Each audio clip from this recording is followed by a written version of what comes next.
ভিডিওটি স্টার্ট করার আগে আপনাদের অনুরোধ রইল পোর্ট্রেট মোডে দেখার জন্য।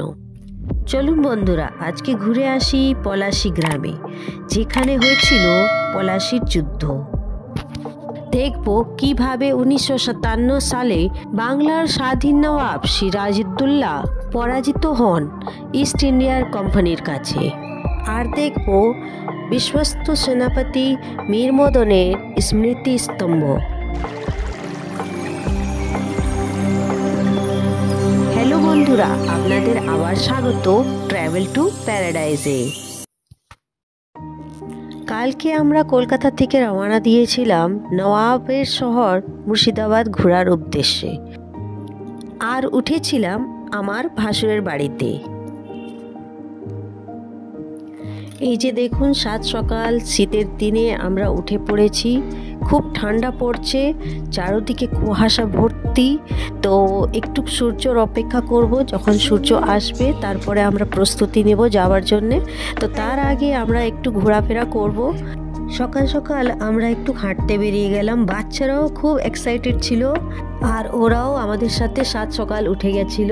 বাচ্চারা একদিকে সাইকেল চালাতে চলে গেছে, আর আমরা চলে গেছি ভাসুরে যেখানে কাজ করে ইলেকট্রিক ডিপার্টমেন্টে, সেই জায়গাটা দেখতে। ফিরে এসে গাড়ি ভালোভাবে গুছানোর সিস্টেমটা বুঝে নেওয়ার হচ্ছে, কেন কি মুর্শিদাবাদ ঘোরার পরে আমরা রওনা দেব ডুয়ার্স আর জুলুক ঘোরার উদ্দেশ্যে। আমরা গাড়িতে 7 জন যাব, আর বাচ্চাদের মধ্যে আলোচনা ওটাই চলছে যে কে কোথায় বসবে। আমার মেয়ে আর ভাসুরের মেয়ে ওদের জায়গাটা ডিক্কির মধ্যে খুঁজে বের করলো, আর ভাসুরের ছেলে আমাদের সাথে পেছন সিটে বসবে। ব্রেকফাস্ট সারিয়ে 10টার সময় আমরা বেরিয়ে পড়েছি পলাশীর যুদ্ধক্ষেত্র দেখতে।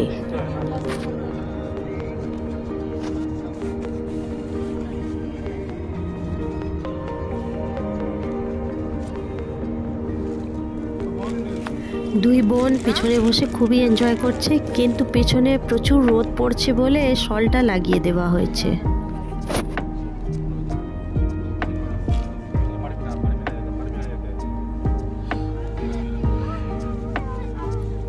আমরা 267 বছর পূর্বে পলাশী ময়দানের দিকে অগ্রসর হচ্ছি। বহরমপুর থেকে এর দূরত্ব প্রায় 40 কিলোমিটার, আর কলকাতা থেকে এর দূরত্ব প্রায় 160 কিলোমিটার মতো। আপনারা এখানে এই 34 নম্বর জাতীয় সড়ক পথ ধরে এখানে চলে আসতে পারেন। এছাড়া রেলপথে খুব সহজে এখানে আসা যায়।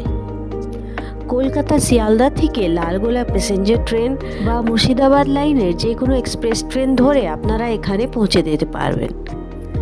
আপনাদের জন্য ট্রেনের সময় দেওয়া রইল।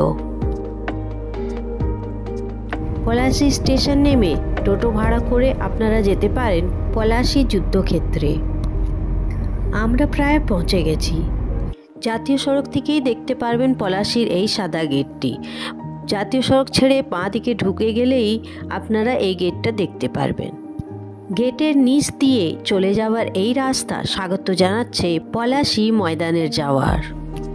বন্ধুরা, এই যে সেই পলাশীর আমবাগান, যেখানে ইংরেজরা যুদ্ধের আগের দিন আশ্রয় নিয়েছিল।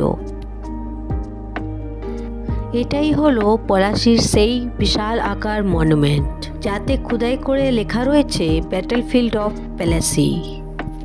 কয়েক বছর আগে এখানে চোখ পড়ার মতন কিছুই ছিল না। 2007 সালে পলাশীর যুদ্ধের 250 বছর পূর্তি উপলক্ষে এই মনুমেন্টটি তৈরি করা হয়। ইনি হচ্ছেন বাংলার শেষ স্বাধীন নবাব মোহাম্মদ সিরাজউদ্দৌলা। এনার রাজত্বর সমাপ্তি বাংলার উপরে ইস্ট ইন্ডিয়ার কোম্পানির শাসনের সূচনা। বন্ধুরা, চলুন এবার একটু ফিরে যাই অতীতে। 21শে জুন 1757 সালে ইংরেজরা পলাশীর দিকে অগ্রসর হয়। রাত্রে ওরা এসে পৌঁছায় পলাশীর এই লক্ষ্যবাগ আমবাগানে। নবাবের পক্ষে সৈন্য ছিল 50,000, আর ইস্ট ইন্ডিয়ার কোম্পানির কাছে সৈন্য ছিল 3000। যুদ্ধের ময়দানে সিরাজউদ্দৌলার প্রধান সেনাপতি মীর জাফর ও তার 45,000 সৈন্য নীরব দর্শকের ভূমিকা পালন করে। 1757 সালে 23 জুন সকাল 8টায় ফরাসি কামান গোলাবর্ষণ শুরু করে। 8 ঘন্টা কামান যুদ্ধের পরে বিপদ বুঝে ইংরেজ সৈন্য আমবাগানে আশ্রয় নেয়।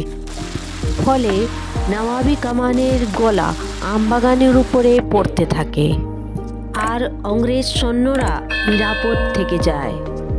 মীর জাফরের লোক মির্জা উমর বেগের সাথে কথা বলার পর চিন্তিত ক্লাইভ বেলা 11টার সময় সেনানায়কদের সাথে পরামর্শ করেন। এর কিছুক্ষণ পর এক পশলা বৃষ্টিতে খোলা জায়গায় রাখা নওয়াবের ফৌজদের বারুদ ভিজে যায়, কিন্তু ইংরেজদের বারুদ ভালোভাবে ঢাকা ছিল।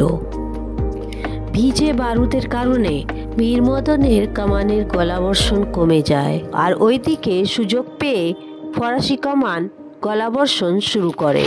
মীর মদন মোহনলালের কাছে যখন ইংরেজরা নাজেরহাল, তখনই ঘটল বিপর্যয়। বেলা 12টায় মীর মদনের পায়ের উপরে ইংরেজদের কামানের গলা এসে পড়ল। তাকে সিরাজের শিবিরে আনা হয় আর সেখানেই তার মৃত্যু হয়।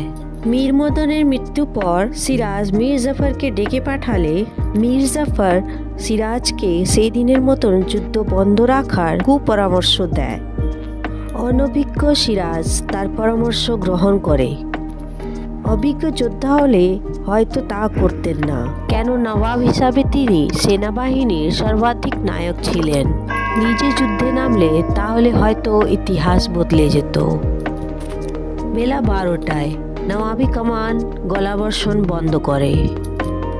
নওয়াবের সৈন্যরা পিছিয়ে আসে। নওয়াব সৈন্যদের পিছিয়ে যেতে দেখে আক্রমণ করে মেজর কিলপ্যাট্রিক। তার সাথে যোগ দেন ক্লাইভ আর মেজর গ্র্যান্ট। ইংরেজদের গোলাবর্ষণে নওয়াবের সৈন্য ছত্রভঙ্গ হয়ে পড়ে। বেলা 3টের দিকে ইংরেজদের বিজয় আর বাংলার তথা ভারতের পরাধীনতা ও ব্রিটিশ সাম্রাজ্য স্থাপনার ভিত্তি স্থাপিত হয়ে যায়। সিরাজ পলাশীর শিবির থেকে মুর্শিদাবাদ দিকে রওনা হন। তো এটা ছিল পলাশীর ইতিহাস। চলুন এবার দেখে আসি মীর মদনের স্মৃতিস্তম্ভ, যেটা এই পলাশীর স্তম্ভের পেছনের দিকে আছে। এখানে 3টে স্মৃতিসৌধ রাখা আছে। নওয়াবের বীর আর বিশ্বস্ত সেনাপতির মীর মদনের স্মৃতিসৌধ, বাহাদুর আলী খানের স্মৃতিসৌধ আর নওয়াব সিং হাজারির স্মৃতিসৌধ। এক সময় এই বীর সেনানীদের স্মৃতিস্তম্ভ এইভাবে পরিত্যক্ত অবস্থায় দেখে সত্যি মনে খুব কষ্ট হয়। এইবার চলে যাব আমাদের পরবর্তী ডেস্টিনেশন হাজারদুয়ারির দিকে। ভিডিওটি ভালো লেগে থাকলে লাইক, কমেন্ট আর সাবস্ক্রাইব অবশ্যই করবেন। ডেসক্রিপশন বক্সে অন্যান্য ভিডিও লিঙ্কগুলো দেওয়া রইল। অনুরোধ রইল দেখার জন্য। ধন্যবাদ।